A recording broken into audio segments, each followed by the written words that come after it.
आपने मेरी अक्सर वीडियो में देखा होगा कि मैं ऐसे लोगों की ज़्यादा बात करता हूँ, ऐसे पाकिस्तानियों की जो बाहर के मुल्क में मेहनत करने के लिए जाते हैं, रोज़ी कमाने के लिए जाते हैं, लेकिन वहाँ जाके रातों रात अमीर होने के लिए ऐसे शॉर्टकट तलाश करते हैं कि या तो किसी को मारना शुरू कर देते हैं, या डकैतियाँ करना शुरू कर देते हैं, या कुछ स्मगलिंग करना शुरू कर देते हैं, और या फिर पाउडर बेचना शुरू कर देते हैं, नशा बेचना शुरू कर देते हैं। लेकिन इसका अंजाम फिर उनको सारी ज़िंदगी जेल की सलाखों के पीछे भुगतना पड़ता है। लेकिन आज मैं बात ये नहीं करूंगा।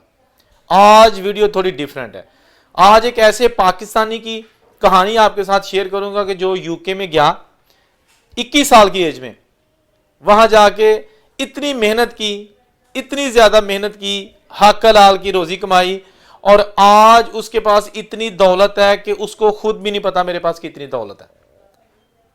क्या क्या उसकी अचीवमेंट्स हैं, कैसे वो वहां पहुंचा, है कौन, सर का खिताब मिला, आज भी माशाल्लाह वो हयात है, 90 साल की उनकी एज है। उन्होंने पाकिस्तान के अवाम के लिए क्या कुछ किया। यूके में तो उन्होंने बहुत बड़ी बड़ी कंपनीज बनाई, लेकिन पाकिस्तान में भी सीमेंट के 2 बड़े बड़े कारखाने लगाए, वहां पर सैकड़ों अफराद को रोजगार मिला। उस हीरो की बात करेंगे, तो साथ आपको यह भी बताएंगे कि जनाब अगर बंदा हक हलाल से मेहनत करे ना, तो ऐसे 4 चांद लगते हैं कि रहती दुनिया तक नाम भी रहता है। वीडियो शुरू करते हैं। ये कहानी है मोहम्मद अनवर परवेज, जो कि 15 मार्च 1935 को जिला रावलपिंडी की तहसील गुजर खां के एक गांव थाथी के जिमीदार घराने में पैदा हुए। जब उन्होंने आंख खोली तो उसी गांव में उन्होंने तालीम हासिल करना शुरू की और अपने इलाके से ही मैट्रिक का इम्तहान पास किया। फिर उन्होंने लाहौर FC कॉलेज में दाखिला ले लिया। खाते पीते घराने से इनका ताल्लुक था। FC कॉलेज में तालीम हासिल करने के बाद उनकी उम्र होगी 21 साल। फिर उन्होंने सोचा कि अब मैं यूके जाता हूं। उस वक्त यूके जाना एक बहुत बड़ा लोगों का ख्वाब होता था। तो मोहम्मद अनवर परवेज 1956 को 21 साल की उम्र में यूके चले गए। वहां जाके इन्होंने आम लोगों की तरह मेहनत की और मेहनत में अजमत समझी। इन्होंने वहां पर एक बस ड्राइवर की नौकरी इख्तियार कर ली। पहले बस कंडक्टर बने, उसके बाद साथ साथ इन्होंने स्किल हासिल की और फिर बाद में बस ड्राइवर बन गए। उस वक्त हफ्ते की इनको कभी 16 पाउंड और कभी 18 पाउंड तनख्वाह मिलती थी, जो कि इनकी हक हलाल की कमाई थी, इसलिए उस वक्त भी इनको बहुत ज़्यादा इसमें बचत भी हो जाती थी।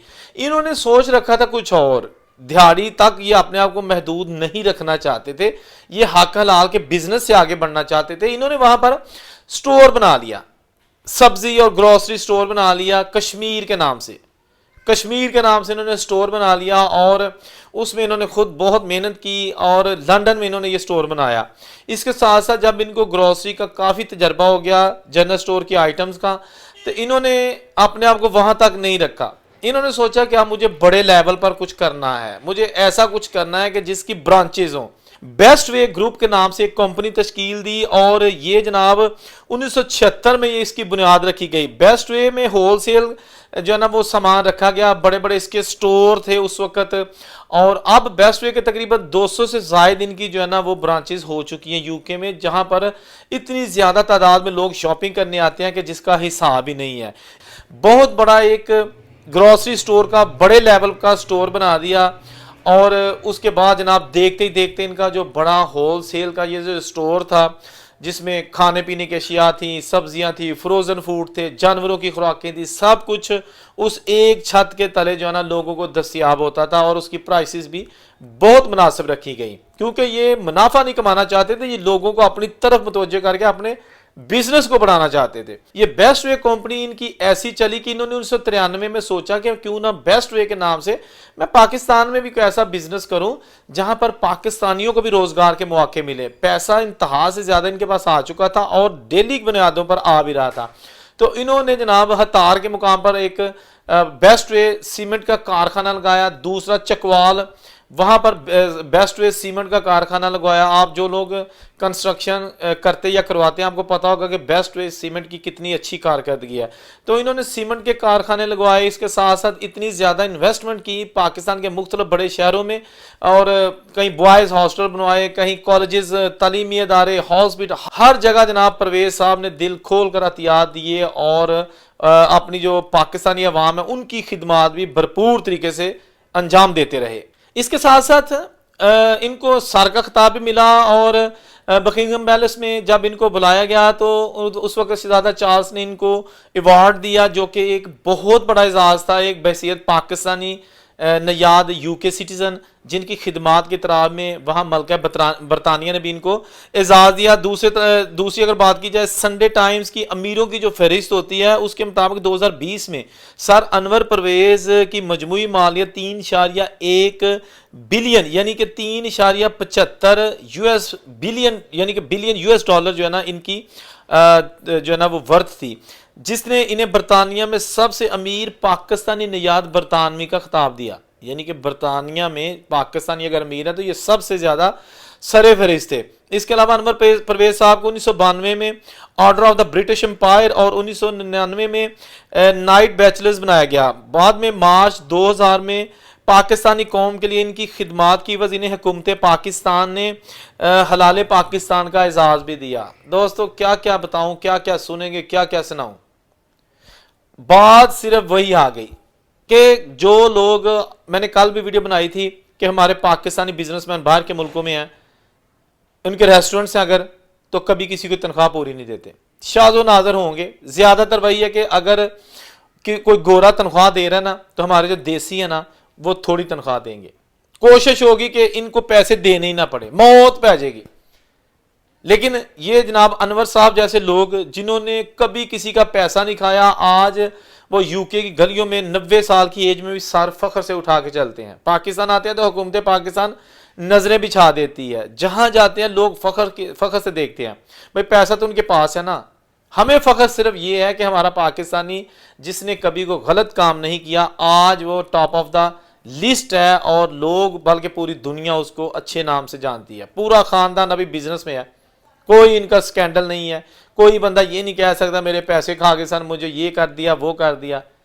हर काम जो है ना वो अगर आप ईमानदारी से कहें तो उसमें तरक्की है, शॉर्टकट्स जो है ना उसमें तरक्की नहीं है।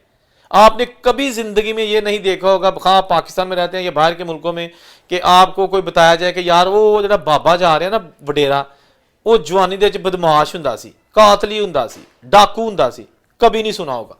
उसकी वजह कि ये बुढ़ापे तक पहुंचते ही नहीं है। क्रिमिनल बंदे बुढ़ापे तक नहीं पहुंचेंगे, या इनको को मार देगा या जेल में चले जाएंगे या फांसी हो जाएगी या उम्र कैद हो जाएगी। आपने कभी किसी डाकू कातली का बुढ़ापा नहीं देखा होगा। हमेशा बुढ़ापा देखा होगा तो किसी मेहनत कश का देखा होगा, बुढ़ापा देखा होगा किसी मजदूर का देखा होगा, बुढ़ापा देखा होगा किसी बिजनेसमैन का देखा होगा जिसने बिजनेस करके लाखों लोगों को रोजगार दिया होगा, उसका बुढ़ापा जरूर देखा होगा। बड़ी बड़ी कोठियां होती हैं, अंदर बाबे बैठे होते 90 95 साल के, नो डाउट उनकी फैमिलीज, उनके बेटे बहुत सारे आला उहदों पर फायज होते हैं, लेकिन उन्होंने अच्छे काम किए होते हैं और आज भी उनके जो फैमिली है उनको फख्र से देखती है। तो क्यों ना हम ऐसे काम करें जहां हम भी ये जो सर अनवर परवेज है वैसे बन सके। इन्होंने कभी नहीं सोचा होगा जब 1956 में ये यूके गए थे कि मैं इतनी दौलत कमाऊंगा कि मुझे खुद पता नहीं होगा मेरे पास कितना पैसा है, कभी नहीं सोचा होगा। लेकिन ये जरूर सोचा होगा कि करांगा मैं कुछ जरूर करांगा, कोई वखरा ही काम, उच्चा काम करांगा, वड्डा काम करांगा। तो अब जनाब हमेशा की तरह मेरा मैसेज आखिर में होता है कि यार जहां अगर आप देख सकते हैं मेहनत करके बाहर के मुल्कों में चले गए ना, स्टडी वीज़ा है, विजिट वीज़ा है, वर्क परमिट है, तो कोशिश करनी चाहिए हम सबको, मेरे में भी 5000 गलतियां शायद होंगी, हम सबको कोशिश ये करनी होगी कि यार कोई ऐसा काम करें जिससे फ़ायदा हमारी ज़ात को हो लेकिन मुल्क कोई बदनामी ना हो, फैमिली की बदनामी ना हो, सबके साथ फ़ख्र से बुलंद हो। ये कोई बहुत मुश्किल काम नहीं है, सिर्फ नफ्स पर काबू पाना होता है। वादा करें जितने भी लोग अंडर पेमेंट जो कर रहे हैं लोगों को, अगर मेरी वीडियो बिजनेसमैन देख रहे हैं, आज से वादा करते हैं कि यार अगर किसी को जॉब ज़रूरत है, जॉब देनी है तो पूरे पैसे देंगे, वरना किसी को लारा नहीं लगाएंगे कि हाँ भांडे तो 2 महीने तो फिर वेखा कि तेन नौकरी देनी है कि नहीं देनी, तो उस बाद कहेंगे हाँ नहीं काम शम निकल जा, नठ जा नहीं पैसे। ये कहना बड़ा आसान है लेकिन अल्लाह की लाठी बड़ी बेआवाज़ है, 1 सेकंड में ज़मीन पर गिरा देती है। आप खुद ही देख लें कि अगर आपके पास आज दौलत है तो क्या ये आपके फोर फादर्स की दौलत चली आ रही है? भाई आपने खुद कमाई है, तो देने वाला कौन है? रब। लेने वाला कौन है? वही। बातें बहुत करने वाली हैं लेकिन कोशिश यही होती है کہ ज़्यादा वीडियो लंबी ना की जा सके। मेरी वीडियोस का एक जो ना आपने नोटिस किया होगा कि मैं डायरेक्ट वीडियो स्टार्ट कर देता हूँ, आपका वक्त ज़ाया ना हो। कभी नहीं कहा कि जनाब पहले 1-2 मिनट की तमहीद बांधी, सस्पेंस रखा, बाद में जनाब 3-4 मिनट ये कहते रहे चैनल सब्सक्राइब करो, ये करो, वो करो, ऐसे करो, और उतनी देर में बंदा उकता आ जाता है। कभी मैंने ऐसा नहीं कहा। ये वीडियो के आखिर में सिर्फ इसलिए कह रहा हूँ कि मेरी वीडियो का ये थोड़ा सा डिफरेंस है दूसरे जो चैनल्स हैं उनकी निस्बत के, मैं पहले जब वीडियो स्टार्ट करता हूँ तो शुरू से खबर देनी शुरू कर देता हूँ। आप लोगों का जो टाइम है ना वो बड़ा कीमती है, मुझे अंदाज़ा है। अब मैं भी कहूँगा आखिर में कि चैनल ज़रूर सब्सक्राइब कर लीजिएगा। अल्लाह हाफिज़।